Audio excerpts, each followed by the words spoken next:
Radio, Rahim with Roman Reigns. This is a GOAT about to wrestle a YouTuber, a three-time, come on the third fight, a three-time wrestler. How does a fight like this get made?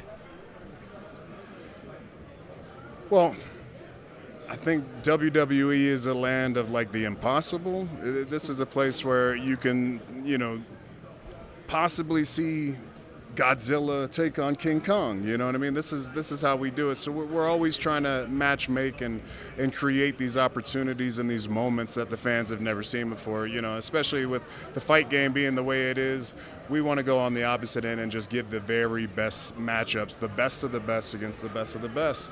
And like you said, he's only this is going to be his third match.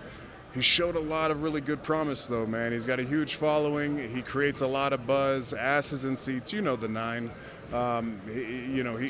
But I think with all that buzz that he has, people overlook the fact that he is a good athlete.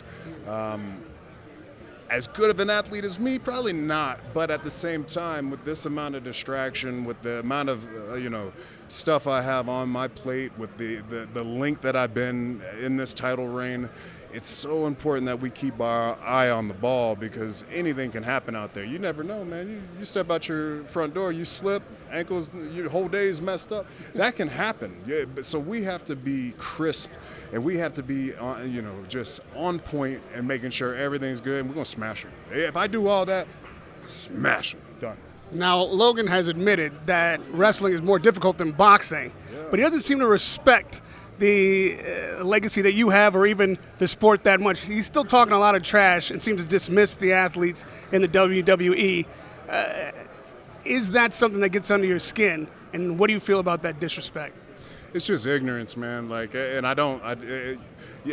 It's fine from afar, but when I'm sitting on the same stage and I hear some of that dumb shit spewed out, of course it's going to anger me and things are going to pop off. But at the same time, before he came here, no disrespect, didn't know who he was. I'm not a 15-year-old little girl. I don't watch Logan Paul or any of the Paul YouTube vlog people. That's not what I do. So I don't have any, problems with him not watching me because he was busy doing what he does. And that's videotaping himself doing God knows what. So go videotape yourself doing God knows what and leave the true professionalism, the sports entertainment, the professional wrestling to people like me. There's nobody like me.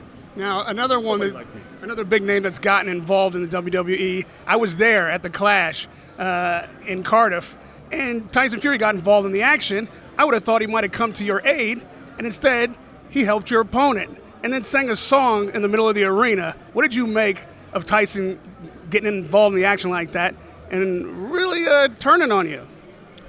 Well, he did a solid. I think he was lost in the match along with everybody else that was in that stadium. He saw a guy like Austin Theory running down there trying to interrupt this great battle that was taking place in front of them, and he pulled the trigger and he stopped it himself. So I think that was just him being a huge fan in the moment, not wanting that moment to be ruined by some dummy like Theory.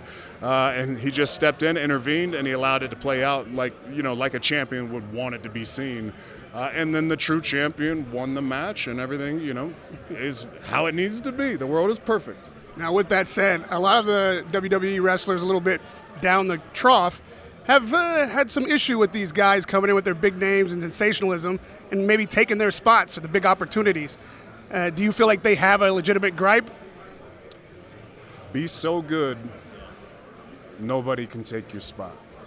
I don't care who they bring in. You can bring in anyone, and they ain't going to take the Tribal Chief spot. And lastly, since Vince McMahon is retired and we got Triple H running the show, how's it been different, and how does the WWE feel now as opposed to before? It's a different perspective coming from me. I think Triple H has done a great job. It's got to be madness trying to step into that role and fill those type of shoes. I said it before. Taking over for someone like John Cena felt like, man, this is pretty difficult. I could not imagine trying to take over for Vince McMahon. So, huge respect to him. I know he's got his hands full, but he's the guy for the job, 100%, and I know he's going to do a good job. But for me, I have a great relationship with Vince. I have a great relationship with Triple H, so it hadn't really changed too much for me. In Saudi, how are you going to prove once again that you're the GOAT? I'm going to go out there and do what I do, man. It's about consistency. That creates the longevity.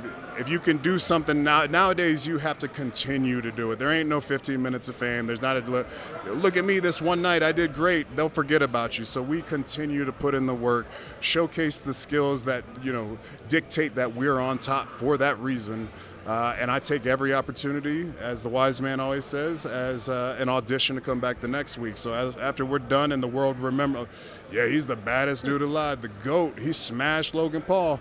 They're going to love it when we come back the next week. Well, I'll be ringside for the baddest man alive, the GOAT, Roman Reigns in Saudi. Can't wait for that competition. Radio Rahim with Roman Reigns.